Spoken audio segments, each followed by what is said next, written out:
김은혜 수석입니다. 오늘 대통령 주재 관계장관 회의 대통령 마무리 발언에 대한 브리핑을 해드리고요. 이후에 추경호 부총리를 포함해서 관계장관 여러분들의 브리핑 및 질의응답이 있겠습니다.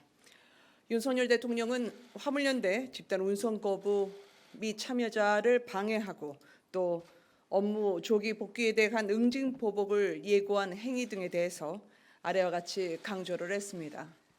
지금 이 시점 정부가 해야 할 일은 범죄로부터 국민을 지켜내는 것이다. 정부를 방해, 협박, 행위를 정부는 신속 대응으로 처벌하고 또 피해자 구제에 즉각 나서달라고 윤석열 대통령은 당부를 했습니다. 이를 위해서 사법적 그리고 행정적 조치에 만반의 대비 태세를 갖춰서 국민보호 최일선에서 민생을 책임지는 정부의 면모를 보여줄 것을 윤석열 대통령은 거듭 밝혔습니다. 이 마무리 발언을 소개해드리는 것은 오늘의 이 정부 대책과 함께 우리 정부가 11일 차를 맞는 화물연대 운송 거부 사태에 대한 저희의 지향점과 지침의 기조를 설명하기 위함이었습니다. 부총리 겸 기획재정부 장관 추경호입니다. 최근 화물연대의 집단 운송 거부와 관련해서 오늘 오후 대통령 주재로 관계부처 장관 대책회의를 가졌습니다. 회의의 주요 결과를 말씀드리겠습니다. 지난 11월 24일부터 시작된 화물연대의 집단 운송 거부가 오늘로써 11일 차에 접어들었습니다. 그간 정부는 불법과는 타협 없이 끝까지 엄정 대응하고 국민 불편은 신속히 해소하겠다는 두 가지 기본 원칙을 갖고 대응해 왔습니다. 이에 발동 전례가 없던 업무 개시 명령을 시멘트 분야에 발동하는 한편 군, 관용 컨테이너 차량 투입 등 비상수송 대책을 마련 대응하고 있습니다. 그 결과 업무 개시 명령을 받은 운송사 33개사 중 29개사가 차주는 791명 중 175명이 운송을 재개하였거나 복귀 의사를 표명하였으며 시멘트 출하량은 평시 대비 80% 수준으로 회복되고 항만 컨테이너 물동량도 평시 대비 70% 수준으로 빠르게 개선되고 있습니다. 그러나 화물연대의 집단 운송 거부로 인한 피해는 여전히 심각합니다. 정유, 철강, 석유화학 등에서 약 3조 원 규모의 출하 차질이 발생하였고 전국 1269개 건설 현장 중 약 60%인 751개 건설 현장에서 레미콘 타설이 중단되고 재고 부족 주유소도 계속 증가하고 있습니다. 이에 따라 화물연대 집단 운송 거부를 조속히 해결하여 물류를 다시 정상 궤도에 올리기 위한 정부의 추가 대응 방향에 대해 말씀드리겠습니다. 우선 정부는 화물연대의 집단 운송 거부에 대해 반복적 불법을 차단하기 위해 불법에는 타협 없이 끝까지 책임을 묻는 엄정 대응 원칙을 계속 견지할 것입니다. 전국 경찰부대, 교통, 형사, 정보 등 가용 경찰력을 최대한 동원 24시간 총력 대응 체계를 구축하여 불법 행위를 차단하고 운송 복귀 거부자는 물론 업무 개시 명령 위반을 교사, 방조하는 행위자에 대해 저는 사법 처리하겠습니다.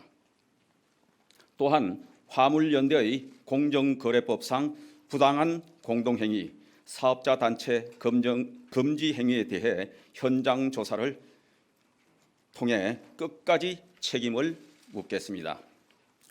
공정거래위원회의 현장 조사를 저지한 데 대해서는 강력한 유감을 표하며 경찰과 공동으로 대처하여 재추진할 계획입니다.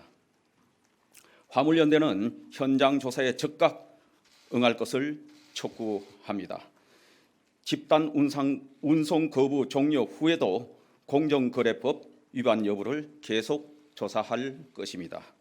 아울러 집단 운송 거부, 미참여자, 화주 등에 대한 폭행, 협박 및 화물 차량 손괴에 대해서는 현행범으로 체포하는 등 엄정한 사법 처리를 조치할 것입니다.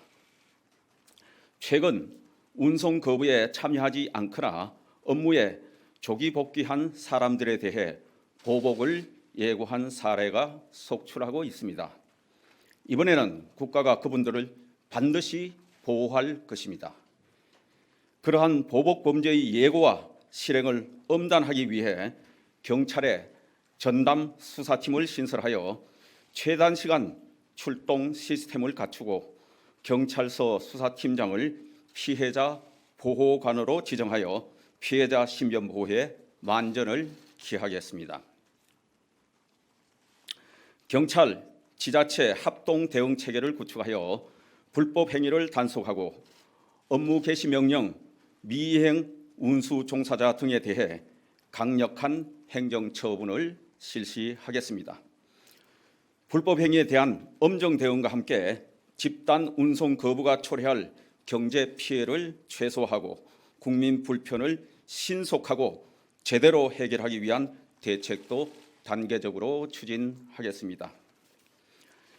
정유, 철강 등 운송 차질이 발생한 업종에 대해서도 업무 개시 명령 발동을 위한 재반 준비를 완료하였으며 면밀한 모니터링을 통해 국가 경제 위기 우려 시 업무 개시 명령 발동 절차에 즉각 착수할 것입니다. 또한 심각한 물류 차질이 발생하지 않도록 자가용 유상 운송 허용 대상을 일반형 화물차, 유조차 외에 곡물, 사료 운반차까지 확대하겠으며 고속도로 통행료도 면제하겠습니다. 군 차량을 중장비 수송 차량 50대 등 최대한 추가 투입하여 긴급 운송 수요에 대응하고 신규 군위탁 컨테이너 차량 도입 확대도 추진하겠습니다. 정부의 업무 개시 명령 등에 따라 정상적인 운영을 하고 있는 차주 등에 대한 문자, 전화 협박, 진입로 통행 방해 등 운송 방해 행위에 대해서는 엄정한 사법 처리뿐만 아니라 관련 법령 개정을 통해 종사자 자격 취소 등의 조치를 취할 수 있도록 할 것이며 종사 자격 취소 시 2년 내 재취득도 제한할 것입니다. 또한 운송 거부 차주에 대해서는 유가 보조금 지급을 1년간 제한할 수 있도록 하고 고속도로 통행료 감면 대상에서도 1년간 제외하겠습니다. 앞으로 집단 운송 거부 상황 등의 재발에 대비해 운송사 직영 차량에 대해서는 신규 공급 허가를 우선 추진하고 철도 물류 육성을 통한 수송 전환 확대 등 물류 체계 개선도 검토하겠습니다. 국민과 민생 경제를 볼모로 집단 운송 거부를 계속하고 있는 화물연대에 촉구합니다. 더 이상 더 시간을 끈다고 정부 입장이 약화되지 않습니다. 집단 운송 거부를 조속히 철회하고 하루빨리 현업으로 복귀하시기 바랍니다. 이것이 우리 경제와 국민 모두를 위하는 길임을 명심해야 할 것입니다. 이상입니다.